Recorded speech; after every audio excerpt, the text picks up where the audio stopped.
আল্লাহ রাসূল সাল্লাল্লাহু আলাইহি ওয়াসাল্লাম হযরত মুআজ ইবনে জাবাল রাদিয়াল্লাহু তাআলা আনহুকে 4 নম্বর উপদেশ দিয়ে বলেন, হে মুআজ, ওয়ালা তাশরাবান্না খামরান, হে মুআজ, ওয়ালা তাশরাবান্না খামরা ফাইন্নাহু রাসু কুল্লি খাতিয়া। মুআজ, কখনোই তুমি মদ পান করিও না, মাদকের সাথে সম্পৃক্ত হইও না, কারণ মদ এবং মাদক এগুলো রাসু কুল্লি খাতিয়া, সমস্ত গুনাহের মূল। নাউজুবিল্লাহ বলে। এই মাদক এবং মদ এগুলো পুরা সমাজকে ধ্বংস করে দিচ্ছে। আজকে আমরা এই মদ এবং মাদক সম্পর্কে বিস্তারিত কোরআন হাদিস থেকে আলোচনা জানার চেষ্টা করব। প্রথমে আমরা জানব মদ, এটার আরবি শব্দ হলো খামরুন। এই খামরুন এর শাব্দিক অর্থ হলো দেখে দেওয়া, আচ্ছাদিত হওয়া। একটা পাত্রের মধ্যে কোনো কিছু যদি থাকে, পানি থাকে, খাবার থাকে, যখন উপরে কোনো ঢাকনা দিয়ে ঢেকে দেওয়া হয়, তাহলে ভিতরে কি আছে এটা আর বলা যায় না। ভিতরে কোনো জিনিস থাকলেও তার কোনো কিছু বের হতে পারে না। তো মদ এটা এমন একটা মেডিসিন যা শরীরে প্রবেশ করার সাথে সাথে তার আকলকে ঢেকে দেয়, তখন তার জ্ঞান বুদ্ধি সেই পরিমাণ থাকে না। এজন্য তাকে মদ বলা হয়, খমর বলা হয়। পারিভাষিকভাবে যে সকল জিনিস বা বস্তুকে সেবন করার দ্বারা মাদকতা তৈরি হয়, পাগলামি, এরপরে আকল জ্ঞানকে ডেকে দেয়, জ্ঞান বুদ্ধি লোপ পায়, এটাকে বলা হয় মদ। এই মদ এবং মাদক এমন একটা জিনিস যার মাধ্যমে মানুষের জ্ঞান বুদ্ধি লোপ পায়। সে চিনে না তার মাকে, সে চিনে না তার বউকে, সে চিনে না তার বোনকে, সে চিনে না তার মেয়েকে, সে সকলকে সমানভাবে দেখে। তখন সে অবৈধ এবং অশ্লীল কাজে নিমজ্জিত হয়ে যায়। এজন্য রাসূল বলেছেন, ফাইন্নাহু রাসু কুল্লি খাতিয়া, মদ এমন একটা জিনিস যেটা সমস্ত গুনাহের মূল। যত গুনাহ আছে, কবিরা গুনাহ, সমস্ত গুনাহ এই মদের মাধ্যমে শুরু হয়ে থাকে। নাউজুবিল্লাহ। এই যে মদ, এক সময় ইসলামে এটা হালাল ছিল, বৈধ ছিল, আরবের কাছে খুব প্রসিদ্ধ একটা জিনিস ছিল। এমন কোনো ঘর নাই, এমন কোনো বাড়ি নাই যেখানে মদের মটকা ছিল না। প্রত্যেকটা ঘরে ঘরে মদের মটকা থাকতো। মানুষ যখন মেহমানদারি করত, মেহমানদারির পরে আমরা যেমন মানুষকে দাওয়াত দিলে, জেফত করলে, বিবাহ অনুষ্ঠান করলে খাবারের পরে দই দেই, দই যেমন একটা ওয়ান টাইমের মধ্যে দই দিয়া দেই, ওই জমানাতে খাবারের পরে মদ পরিবেশন করা হতো। এত একটা জনপ্রিয় খাবার, পানীয়, আল্লাহ তাআলা এটাকে ডাইরেক্ট নিষেধ করেন নাই, ধাপে ধাপে 3 স্টেপে আল্লাহ তাআলা এটাকে হারাম করেছে। প্রথম আল্লাহ তাআলা মদের ব্যাপারে মানুষকে নিরুৎসাহিত করেছেন যে মদ জিনিসটা আসলে ভালো না। প্রথমে হারাম করে নাই, তাহলে মানুষের জন্য এটা পালন করা কঠিন হয়ে যাবে। সমাজে একটা আইন প্রচলন সকলের কাছে আছে, আমি হুট করে যদি বলি আগামীকাল থেকে কেউ এই কাজটা করতে পারবেন না, এটা মেনে নেওয়াটা অনেক কঠিন হয়ে যাবে। যদি আস্তে আস্তে করা হয়, একটু কমায় ফেলে, এরপরে আর একটু কমায় ফেলে, আস্তে আস্তে এটার প্রতি ঘৃণা তৈরি হলে অটোমেটিকলি এটা মানুষ বন্ধ করে দেবে। আল্লাহ রাব্বুল আলামিন সূরাতুল বাকারা এর 219 নম্বর আয়াতে আল্লাহ বলেন, রাসূল যখন মক্কা থেকে মদিনায় যান, আবু হুরায়রা রাদিয়াল্লাহু তাআলা আনহু থেকে বর্ণিত হয়েছে, রাসূল সাল্লাল্লাহু আলাইহি সাল্লাম গিয়ে দেখেন সবাই মক্কায় মদ পান করে। তো কিছু সংখ্যক সাহাবী, তখন তো ইসলাম শুরু হয়ে গেছে, অনেক সাহাবায়ে কেরাম মদ খাইতেন, মদ ওনাদের বাড়িতে থাকতো। সাহাবায়ে কেরাম প্রশ্ন করছেন, ইয়া রাসূলুল্লাহ, মদের ব্যাপারে আপনার ফয়সালা কি? মদ খাওয়াটা এটা ভালো না খারাপ, এই ব্যাপারে আপনার মতামত কি? রাসূল সাল্লাল্লাহু আলাইহি ওয়াসাল্লাম কিছু বলতেছেন না। আল্লাহ তাআলা আয়াত নাযিল করেছেন কুরআনে কারীমের সূরাতুল বাকারা এর 219 নম্বর আয়াতে আল্লাহ বলেন, ইয়াসআলুনাকা আনিল খামরি ওয়াল মাইসির, ও নবী, তারা আপনাকে মদ এবং জুয়ার ব্যাপারে প্রশ্ন করবে, তারা আপনাকে মদ এবং জুয়ার ব্যাপারে প্রশ্ন করবে, আপনি তাদেরকে জানায় দেন, কুল ফীহিমা ইসমুন কাবীর, এই যে মদ এবং জুয়া এটা অনেক বড় কবিরা গুনাহ। নাউজুবিল্লাহ বলেন। তখন হারাম হয় নাই, আল্লাহ তাআলা এটার ব্যাপারে নিরুৎসাহিত করতেছেন, কুল ফীহিমা ইসমুন কাবীর, বড় গুনাহের কাজ, তবে কুল ফীহিমা ইসমুন কাবীরু ওয়া মানাফিউ লিন-নাস, তবে সাময়িক কিছু উপকারও এর মধ্যে আছে। মদ এবং জুয়ার মধ্যে সাময়িক কিছু উপকার আছে, উপকারের তুলনায় ইসমুহুমা আকবারু মিন নাফইহিমা, আল্লাহ বলেন সাময়িক যে উপকারটা আছে তার থেকে গুনাহটা অনেক বেশি। নাউজুবিল্লাহ। মদ খাইলে সাময়িক একটু ভালো লাগে, যারা খাইছে তারা জানে। আমি জীবন মদের বোতল ধরেই নাই, সরাসরি এখন আমি মদের বোতলে দেখিনি, হয়তো বিভিন্ন মিডিয়াতে বা পত্রিকাতে মোবাইলে দেখা যায়। তো স্বাভাবিকভাবে খোঁজখবর নিলে দেখা যায় যে মদ যারা খায় কিছু সময়ের জন্য সে মনে হয় সে যেন একবার পুরো পৃথিবীর মালিক হয়েছে, এমন একটা তার ভাব চলে আসে। সাময়িক তার মধ্যে শারীরিক শক্তি বাড়ে, মনে হয় যেন সে সব কিছু করতে পারে, এমন একটা অবস্থা তৈরি হয়। আল্লাহ বলেন সাময়িক উপকার তার মধ্যে আছে। জুয়া খেললে যারা লাভ করে, টাকা যারা আর্ন করতে পারে, তার সাময়িক লাভ হয়, কিন্তু দেখা যায় একটা পর্যায়ে জুয়া খেলতে খেলতে তার বাড়ি বিক্রি করে, তার জমি বিক্রি করে, এমনকি তার স্ত্রীকে পর্যন্ত জুয়ার মধ্যে লাগায়, ঠিক কিনা বলেন? এমন কাজ পর্যন্ত করে ফেলে, তার সব শেষ হয়ে যায়। প্রথম আয়াতের মাধ্যমে মদ যে খাওয়াটা অন্যায় গুনাহ, এটা আল্লাহ তাআলা বলেছেন। এরপরও অনেক সাহাবায়ে কেরাম মদ খাইতেন, যেহেতু একবার আল্লাহ তাআলা হারাম করে নাই, অনেকের বাড়িতে মদ ছিল। এরপরের স্টেপে আল্লাহ তাআলা আরেক আয়াত নাযিল করছেন। এক সাহাবী নামাজে দাঁড়াইছেন, ইমাম সাহেব নামাজে মাগরিবের নামাজে আল্লাহু আকবার কোরআনে কারিমে তেলাওয়াত করতে গিয়ে আয়াত পেছপুছ লাগাইছে, একবারে আয়াত একটা পড়তে গিয়ে আরেকটা পড়ে ফেলছে। কেন? ওই নামাজের আগে মদ খেয়া উনি নামাজে দাঁড়াইছে, মাতাল হয়ে গেছে, কি আয়াত পড়তেছে ওনার নিজেরই খবর নাই। এই সংবাদ যখন আল্লাহ রাসূলের কাছে পৌঁছছে, আল্লাহ তাআলা আয়াত নাযিল করে জানাই দিয়েছেন। সূরাতুন নিসায়ের 43 নম্বর আয়াত আল্লাহ বলেন, ইয়া আইয়ুহাল্লাযীনা আমানু, হে ঈমানদারগণ, লা তাকরাবুস সালাতা ওয়া আনতুম সুকারা, তোমরা নেশাগ্রস্ত অবস্থায় মদ খেয়ে তোমরা নামাজের কাছেও যাইও না। সুবহানাল্লাহ বলেন, নামাজের কাছেও যাইও না। এই আয়াতের মাধ্যমে মদকে অর্ধেক হারাম করে দিয়েছেন, যে মদ এমনিতে খাইতে পারো, তবে নামাজের আগে এবং পরে তোমরা মদ খাইও না, এবং মদ খেয়ে তোমরা মসজিদে প্রবেশ করিও না, নামাজের কাছেও যাইও না। এরপরে সর্বশেষ আল্লাহ তাআলা সম্পূর্ণরূপে মদকে আল্লাহ তাআলা হারাম করেছেন। সূরাতুল নিসায়ের 43 নম্বর আয়াতে আল্লাহ বলেন, সূরাতুল মাইদা এর 90 নম্বর আয়াতে আল্লাহ বলেন, ইয়া আইয়ুহাল্লাযীনা আমানু ইন্নামাল খামরু ওয়াল মাইসিরু ওয়াল আনসাবু ওয়াল আজলামু রিজসুম মিন আমালিশ শাইতান ফাজতানিবু। আল্লাহ তাআলা এই আয়াত নাযিল করে চূড়ান্তভাবে মদকে আল্লাহ তাআলা হারাম করে দিয়েছেন। সুবহানাল্লাহ। এই আয়াত আল্লাহ সুস্পষ্ট বলে দিয়েছেন, এই মদ, জুয়া, এরপরে প্রতিমা পূজা, লটারি, এই সমস্ত কাজ এগুলো শয়তানের কাজ। রিজসুম মিন আমালিশ শাইতান, শয়তানের কাজ এবং অত্যন্ত নাপাক কাজ। ফাজতানিবু, তোমরা এই সমস্ত কাজ থেকে চিরতরে তোমরা এগুলো থেকে বিরত থাকো। সুবহানাল্লাহ। এই আয়াতের মাধ্যমে আল্লাহ তাআলা মদকে চূড়ান্ত পর্যায়ে হারাম করে দিয়েছে। সম্মানিত মুসল্লিয়ানি কেরাম, মদ হারাম হয়ে গেছে। সাহাবায়ে কেরামের বাড়িতে তখনও প্রত্যেকের বাড়িতে বিশাল বিশাল মটকা ভর্তি, মদে ভর্তি, প্রত্যেকের বাড়িতে 2-3 মটকা এরকম মদে ভর্তি। একটা মজলিসে অনেক সাহাবায়ে কেরাম উপস্থিত, ওনারা হাতে মদ নিয়েছেন, মদ খাইবেন। এমত অবস্থায় একজন সাহাবী ডাক দিয়ে এসে বলছেন, ও সাহাবায়ে কেরাম, আল্লাহ তাআলা আয়াত নাযিল করেছেন, আয়াত নাযিল করে জানায় দিয়েছেন আজকে থেকে টোটালি আল্লাহ তাআলা মদকে হারাম করে দিয়েছেন। ইন্নামাল খামরু ওয়াল মাইসিরু ওয়াল আনসাবু ওয়াল আজলামু রিজসুম মিন আমালিশ শাইতান।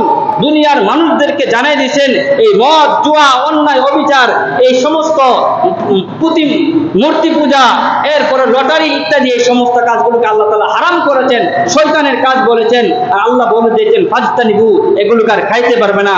এই কথা বলার সাথে সাথে সাহাবায়ে কেরামের হাতের মধ্যে মদ ছিল, মদের গ্লাসকে ফেলে দিয়েছে।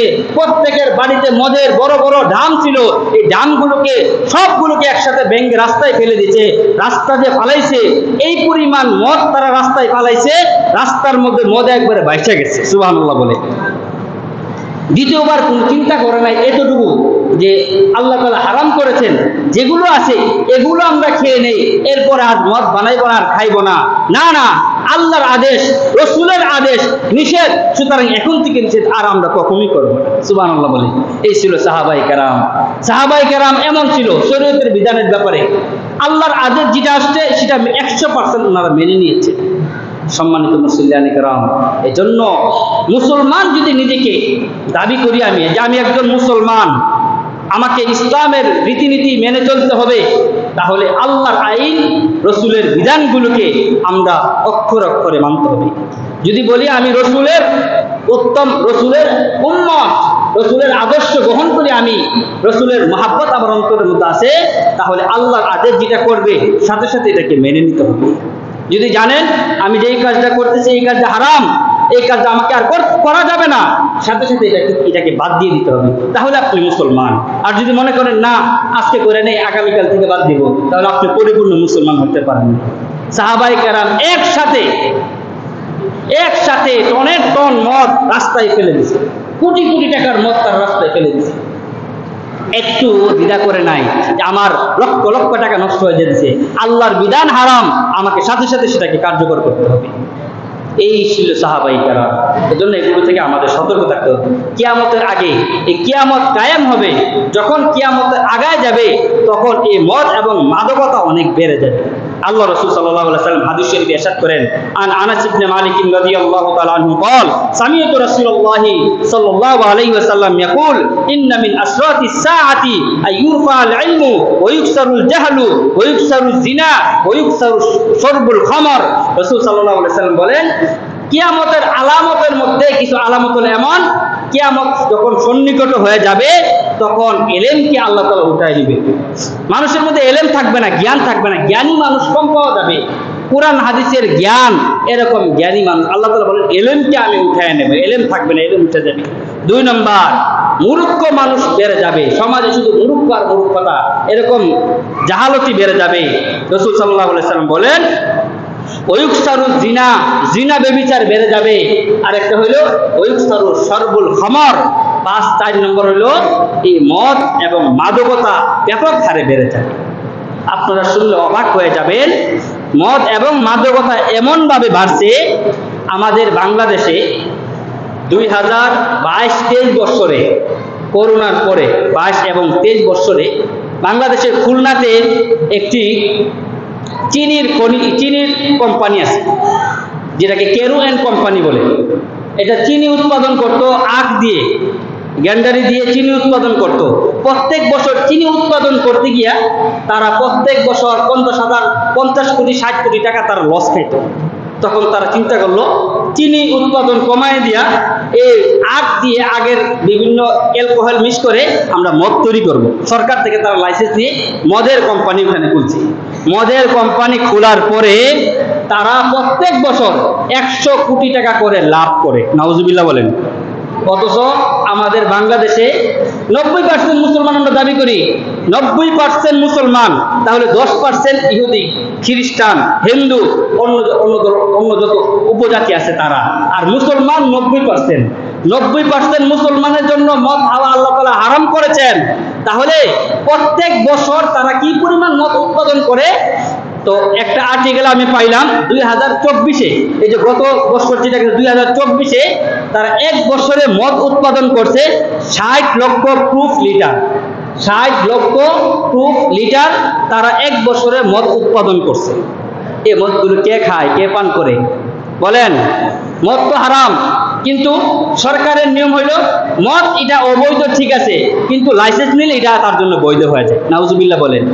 ইসলাম কি এটা বলে যে লাইসেন্স নিলে হারাম জিনিসটা হালাল হয়ে যাবে?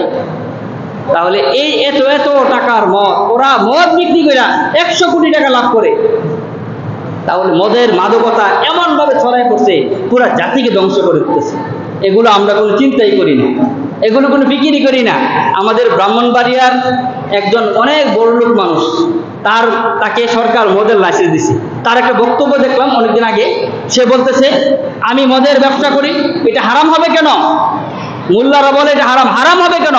আমি সরকারের কাছ থেকে আমি অনুমোদন নিয়ে এটা আমি করতেছি, আমার লাইসেন্স আছে, তাহলে এটা হারাম হবে কেন, অবৈধ হবে কেন?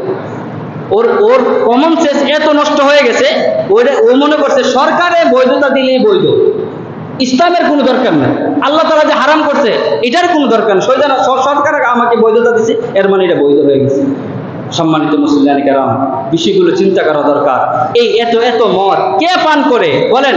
ফরেনাররা যারা আছে, বাংলাদেশে কত পার্সেন্ট ফরেনার আছে? বিদেশ থেকে যারা লেখাপড়া করতে আসে, চাকরি করতে আসে, যারা বিভিন্ন কোম্পানিতে কাজ করতে আসে, তারা কত পার্সেন্ট হবে?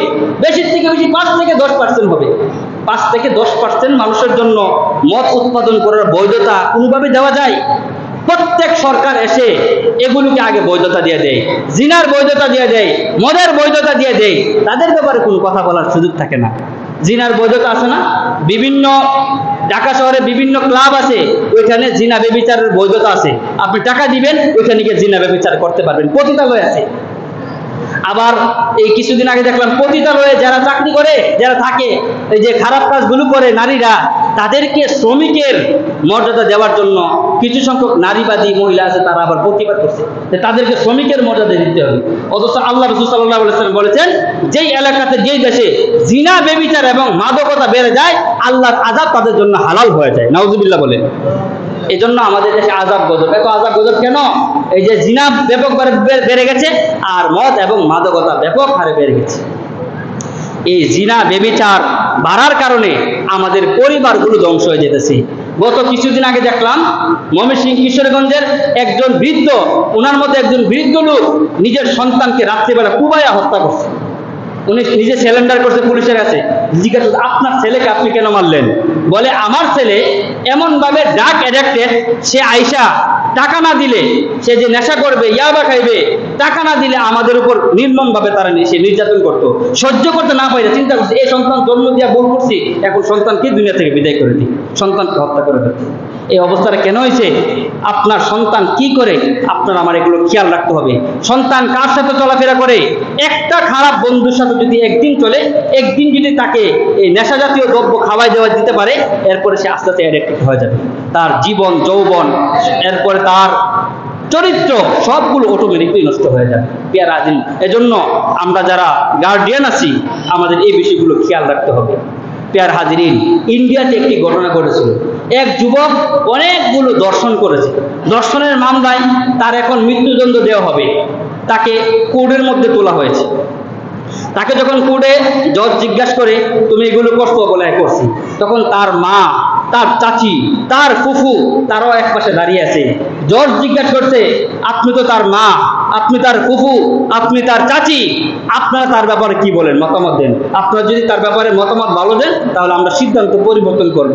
তখন মা ডাক দিয়ে বলে আমার সন্তানকে তাড়াতাড়ি ফাঁসি দেন। চাচি বলে তাকে ফাঁসি দেন, তার ফুফু বলে তাকে ফাঁসি দেন, তাকে এই মুহূর্তে ফাঁসি দিয়ে তাকে হত্যা করে ফেলেন।